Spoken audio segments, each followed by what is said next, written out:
ዩቲዩብ ለመጀመር ስታስቡ እንዲሁም ከጀመራችሁ በኋላ በጣም ብዙ ችግሮች ያጋጥማችኋል። ቪዲዮ ስትለቁ እንዳሰባችሁት ቪው አይኖረው። እናንተ ዩቲዩብ ላይ ስኬታማ ለመሆን ስትለፉ ሌሎች ሰዎች ከናንተ በኋላ መጥተው ስኬታማ ሲሆኑ ታያላችሁ። የዛን ጊዜ እንዲህ ብላችሁ ታስባላችሁ፣ ዩቲዩብ እድል ነው፣ ዩቲዩብ ለኔ አይሆንም፣ ዩቲዩብ ይከብዳል፣ ዩቲዩብ ያዳላል፣ ዩቲዩብ።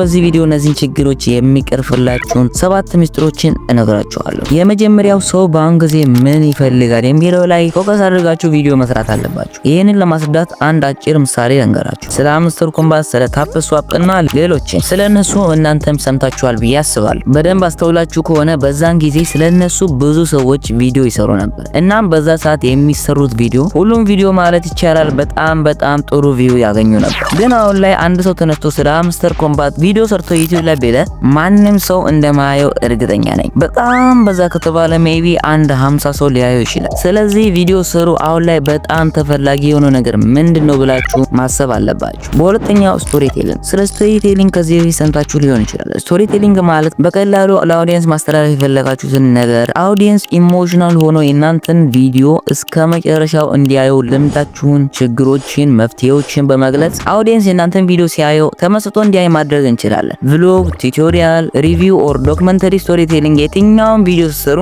ስቶሪ ቴሊንግ አውዲየንስን ኢንጌጅ ለማድረግ ትልቅ ተጽዕኖ አለው። በሶስተኛው ተምኔል። ተምኔል ወሳኝ ከሆኑት ነገሮች ውስጥ የመጀመሪያው ነው። ምክንያቱም አንድ ሰው የናንተ ቪዲዮ ከማየቱ በፊት ከመክፈቱም በፊት 19 ዲዛይን የተደረገውን ተምኔላችሁን ነው የሚያየው። ስለዚህ ከሁሉም ነገር በላይ ተምኔላችሁን ስትሰሩ በጣም ተጨንቃችሁና አስባችሁበት መስራት አለባችሁ። ስለ ተምኔል ከዚህ በፊት ብዙ ቪዲዮዎችን ሰርቻለሁ። እነሱን በማየት አሪፍ ተምኔል መስራት ትችላላችሁ። አራተኛውና በጣም አስፈላጊ ቪዲዮ ኤዲቲንግ። ቪዲዮ ኤዲቲንግ ከምታስቡት በላይ በጣም አስፈላጊ ነገር ነው። ቪዲዮ ኤዲት ስታደርጉ መቅረት የሌለባቸው ወሳኝ የሆኑ 4 ነገሮች አሉ። አኒሜሽን፣ ትራንዚሽን፣ ሳውንድ ኢፌክት እና ባክግራውንድ ሙዚክ። እነዚህ ነገሮች ቪዲዮ ኤዲት ስታደርጉ መረሳት የሌለባቸው በጣም አስፈላጊ ነጥቦች ናቸው። ከዚህ በፊት ስለ ቪዲዮ ኤዲቲንግ ከ3 ቪዲዮ በላይ ሰርቻለሁ። እነሱንም ከዚህ ቪዲዮ በኋላ ማየት ትችላላችሁ። አምስተኛው ስክሪፕት። አንድ ቪዲዮ ከመሰራቱ በፊት ለቪዲዮ ስክሪፕት መጻፍ አለባችሁ። ስክሪፕት በጣም ብዙ ጥቅሞች አሉት። ከዛ መካከል ቪዲዮ ስታደርጉ ጊዜያችሁን ይቆጥብላችኋል። የምትናገሩትን ነገር በአጭሩ ለመግለጽ ይረዳችኋል። አይዲያችሁን ኦርጋናይዝ እንድታደርጉ ይረዳችኋል።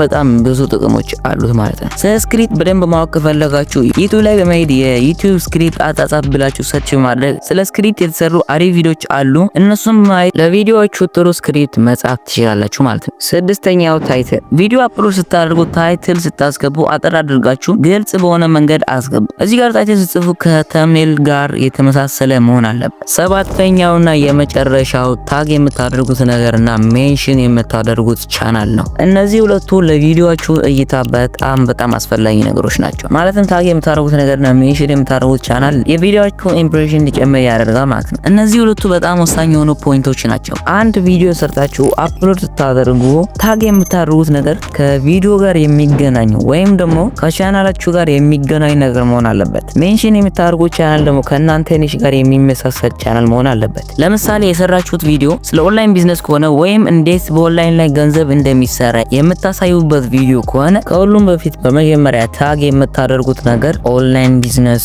how to make money online እያላችሁ ከቪዲዮ ጋር ይገናኛል ብላችሁ የምታስቡትን ነገር ወይም ከቻናላችሁ ጋር የሚገናኝ ነገር ታግ ማድረግ አለባችሁ ማለት ነው። በመቀጠል ሜንሽን የምታደርጉት ቻናል ነው። ስለ ኦንላይን ቢዝነስ በብዛት ቪዲዮ የሚሰራበት ቻናል ነው ሜንሽን ማድረግ ያለባችሁ። ለምሳሌ ዩቲዩበርስ፣ ዮናስ ሞ እና ሌሎችም ካሉ እነሱን ሜንሽን ማድረግ። ይሄ የሚጠቅመን የኛ ቪዲዮ ከነሱ ጋር የተገናኘ ወይም ደግሞ ሰዎች የነሱን ቪዲዮ ሲያዩ በኮምፒውተር ከሆነ ከጎን ያመጥላቸዋል፣ በሞባይል ከሆነ ከታች ያመጥላቸዋል እና ሰዎች ያን ቪዲዮ ሊነኩትም ላይነኩትም ይችላሉ። ምክንያቱም ቅድም ነግሬያችኋለሁ፣ ሰዎች ቀድሞ የሚመለከቱት ተምኔላችሁን ነው። ስለዚህ ተምኔላችሁ አሪፍ ከሆነ ብዙ ሰዎች ቪዲዮን ያዩታል ማለት ነው እና በተቃራኒው ደግሞ ተምኔላችሁ ጭንቅንቅ ያለ ከሆነ ወይም ጽሁፍ የበዛበት ተምኔል ከሆነ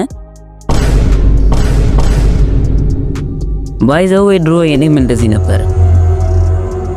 አይ ሆፕ ተምኔል ምን ያህል ጠቃሚ እንደሆነ የተረዳችሁ ይመስለኛል። እና ተምኔል ሲሰሩ ያው እንዴ መጨነቅ እንዳለባችሁ እናንተ ራሳችሁ ታውቁታላችሁ። እሺ ወደ ዋናው ጉዳይ ስንገባ ቪዲዮ ለመጀመሪያ ጊዜ አፕሎድ የምታደርጉ ከሆነ ዩቲዩብ ቪዲዮ ያያችሁ አፕሎድ ብታደርጉ ይመረጣል። ስለዛ ቪዲዮ የሰሩ በጣም ብዙ ሰዎች አሉ እና ዊኪዲያ ሚዲያ፣ ኢትዮ ኮምፒውተር ስኩል እና ሌሎችም አሉ። የነሱን ቪዲዮ ማየት ታግ የምታደርጉት ነገር እና ሜንሽን የምታደርጉትን ቻናል በደንብ ማወቅ ትችላላችሁ። ከዛ ኤክስፒሪየንሱ ሲኖራችሁ በራሳችሁ አፕሎድ ማድረግ ትጀምራላችሁ ማለት ነው። እንግዲህ እነዚህ 6 ሚስጥሮች በአግባቡ ከተከበራችሁ ዩቲዩብ ላይ በአጭር ጊዜ ውስጥ ስኬታማ መሆን እንደምትችሉ እንዳትጠራጠሩ። ቪዲዮ ጠቅማችኋል ብዬ አስባለሁ። ስለዚህ ላይክ እና ለዚህ ቻናል አዲስ ከሆናችሁ ሳብስክራይብ ማድረጋችሁን እንዳትረሱ። ይሳው